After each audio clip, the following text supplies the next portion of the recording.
Welcome back to my channel. उम्मीद है कि आप लोग ठीक होंगे। आज की इस वीडियो का टॉपिक भी मेरा स्नैपचैट से रिलेटेड ही है। अगर कुछ लोगों को इस तरह का कोई एरर दिखाई देता है अपने स्नैपचैट पे, अगर वो किसी को रिक्वेस्ट सेंड करते हैं या किसी की भी रिक्वेस्ट को एक्सेप्ट करते हैं, तो या तो आप बहुत तेज़ी से लोगों को रिक्वेस्ट सेंड कर रहे हैं जिस वजह से ये एरर आपको दिखाई देता है। आपको कुछ सेकंड वेट करके आपको फिर रिक्वेस्ट सेंड करनी चाहिए। सेकंड थिंग इज़ दैट अगर आपको ये एरर इस तरह से शो करता है, आप किसी भी रिक्वेस्ट को एक्सेप्ट नहीं कर पाते या रिक्वेस्ट को सेंड नहीं कर पाते, तो मैं आपको बता दूं कि स्नैपचैट पे फ्रेंड ऐड करने की लिमिट 5,500 है।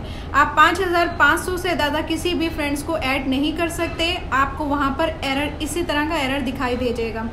उसके बाद अगर आपके पास पब्लिक प्रोफाइल है, अगर आपकी एज 18+ है, तो लोग आपको डायरेक्ट सब्सक्राइब करेंगे, ऐड नहीं करेंगे। अगर ऐड कर भी लेंगे तो आप उसको एक्सेप्ट नहीं कर सकेंगे। सो इस वीडियो में ये मैंने क्लियर कर दिया है कि आप 5,500 से ज़्यादा फ्रेंड को ऐड नहीं कर सकते। कुछ लोगों ने मुझे मैसेज किया था, उनको इस तरह का एरर नज़र आ रहा था जिसकी वजह से वो एक्सेप्ट और रिक्वेस्ट सेंड नहीं कर पा रहे थे, तो ये उनकी कन्फ्यूजन क्लियर कर दिया मैंने इस वीडियो में। सिर्फ इतना ही। बहुत जल्द मिलूंगी आपके साथ एक नई वीडियो में। तब तक के लिए अल्लाह हाफिज़।